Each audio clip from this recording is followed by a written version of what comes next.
सुमित्रानंदन पंत का जन्म वर्तमान उत्तरांचल के कुमाऊं अल्मोड़ा के निकट कौसानी नामक ग्राम में 20 मई 1900 ईस्वी को देवी दत्त पंत के घर हुआ था। माता की मृत्यु के पश्चात पिता तथा दादी के वात्सल्य की छाया में इनका लालन पालन हुआ।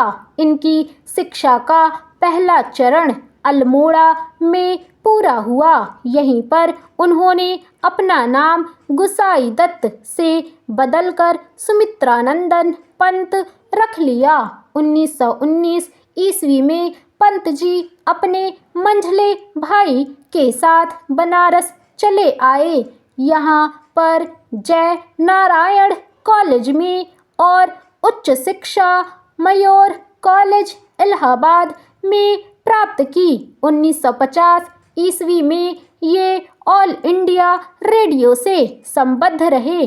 काशी में इनका परिचय सरोजिनी नायडू तथा रविंद्रनाथ ठाकुर के काव्य के साथ साथ अंग्रेजी की रोमांटिक कविता से हुआ और यहीं पर इन्होंने कविता प्रतियोगिता में भाग लेकर प्रशंसा प्राप्त की। संगीत से इनका विशेष प्रेम व लगाव था। प्रकृति के चितीरे कवि सुमित्रानंदन पंत का देहावसान 28 दिसंबर 1977 ईस्वी को हुआ। छायावादी युग के ख्याति प्राप्त कवि सुमित्रानंदन पंत एक भावुक हृदय कवि होने के साथ साथ विचारक भी थे। पंत जी 7 वर्ष की अल्पायु से ही कविताओं की रचना करने लगे थे। इनकी प्रथम रचना 1976 ईस्वी में प्रकाश में आई। गिरजे का घंटा नामक रचना के पश्चात वे निरंतर काव्य साधना में तल्लीन रहे। 1920 ईस्वी में इनकी रचनाएं उच्छ्वास एवं ग्रंथि प्रकाशित हुई। 1921 ईस्वी में उन्होंने महात्मा गांधी के आह्वान पर कॉलेज छोड़ दिया और राष्ट्रीय मुक्ति आंदोलन में सम्मिलित हो गए, परंतु अपनी कोमल प्रकृति के कारण सत्याग्रह में सक्रिय रूप से सहयोग नहीं कर पाए और सत्याग्रह छोड़कर पुनः काव्य साधना में संलग्न हो गए। पंत जी बहुमुखी प्रतिभा संपन्न साहित्यकार थे।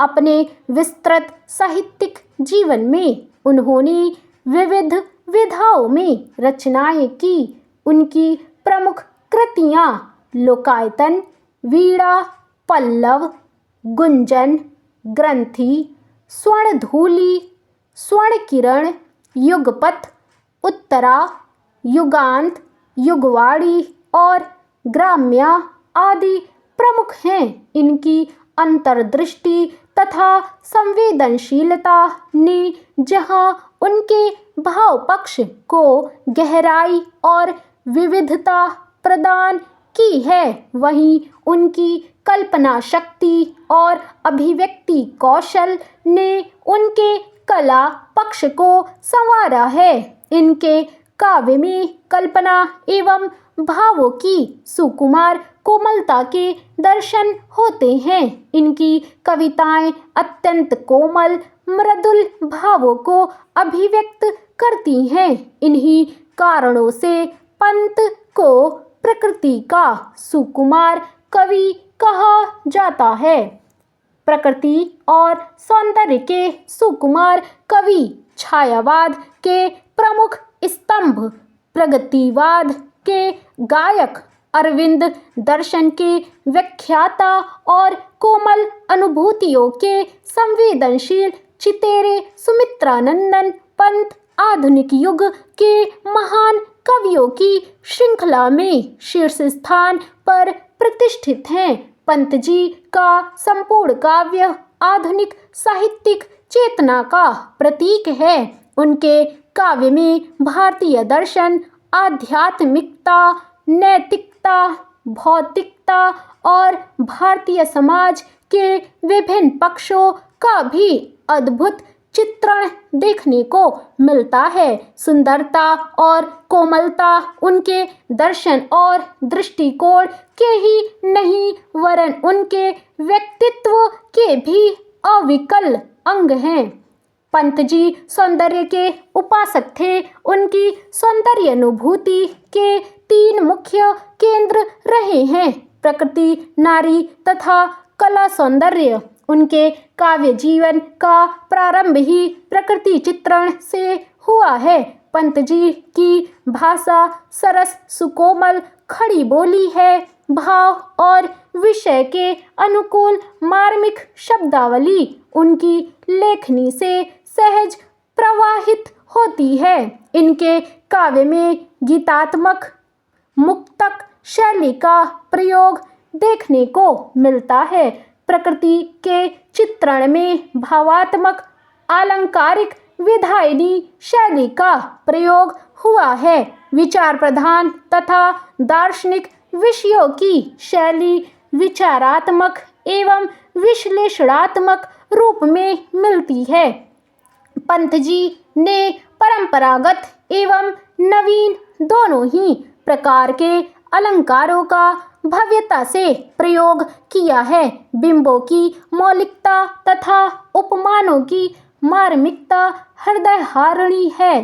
कहीं सूक्ष्म की स्थूल से तथा कहीं स्थूल की सूक्ष्म वस्तुओं से उपमा देने में पंत जी अत्यंत निपुण हैं। इनके काव्य में वर्णिक छंदों की अपेक्षा मात्रिक छंदों को अधिक महत्व दिया गया है, परंतु प्रगतिवादी होने पर भी पंत जी अलंकारों के समान छंदों के बंधन का भी विरोध करने लगे थे।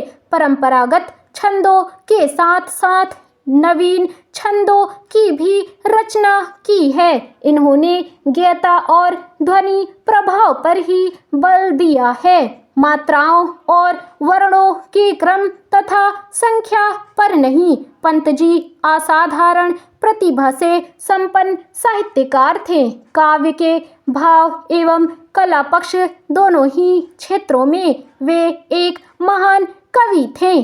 छायावाद के युग प्रवर्तक कवि के रूप में उन्हें अपार ख्याति प्राप्त हुई।